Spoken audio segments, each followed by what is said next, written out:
Wah, ada banyak orang itu seperti orang yang menunggu Tuhan. Dan ketika Tuhan mau beri, orang itu tidak ada. Orang itu telah meninggalkan tempat. Orang itu sudah tidak dalam posisi. Apa yang Tuhan telah sediakan, apa yang telah Tuhan siapkan, tidak dapat diambilnya.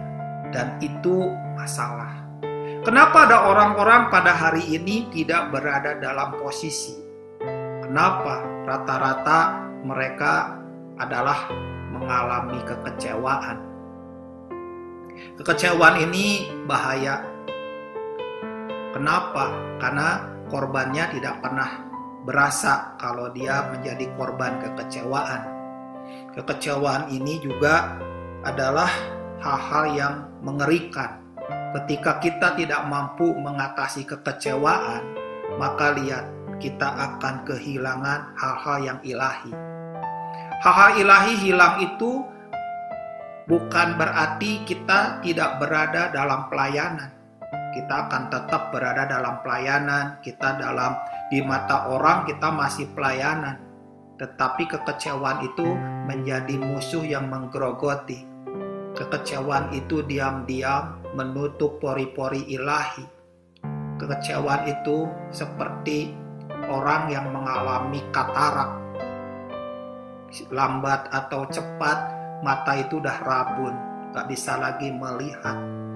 Kekecewaan itu juga seperti seseorang yang mengalami kebutaan dan akhirnya menjadi tuli. Gak lagi bisa mendengar. Kekecewaan itu juga menyumbat perkara-perkara ilahi, sehingga tidak mampu lagi mengalirkan perkara ilahi dari Tuhan.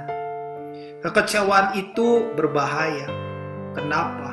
Karena tidak ada lagi yang ilahi di dalam hatinya. Itu ujungnya.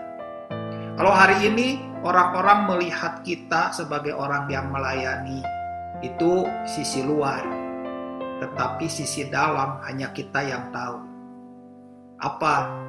Sisi dalam kita sudah tidak lagi mendapatkan pewahyuan. Kita tidak dapat lagi suara Tuhan. Kita tidak mendapatkan lagi perkataannya. Kita tidak mendapatkan lagi hatinya. Pada saat itu, maka saudara lihat, harus mengecek dengan cepat. Itu pasti dimulai dengan kekecewaan kecil. Hal yang sepele, hal yang tidak dianggap, hal yang kelihatannya bukan sesuatu yang berbahaya, tetapi kekecewaan itu seperti retak-retak kecil, dan itu dianggap bukan satu masalah, tetapi justru itu yang menjadi masalah.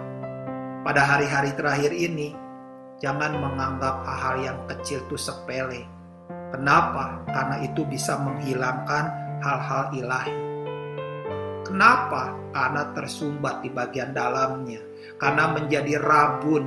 Kenapa? Karena ada katarak, ada yang menyumbat telinganya, ada yang menyumbat hatinya. Itu semua bukan dari hal yang besar, bukan dari perkara-perkara yang membuat orang itu di atas menjadi yang di bawah. Bukan, tetapi yang di atas ditarik secara perlahan. Dari yang di depan ditarik secara perlahan, digeser pelan-pelan, dan akhirnya mereka tidak dapat berada dalam posisi lagi.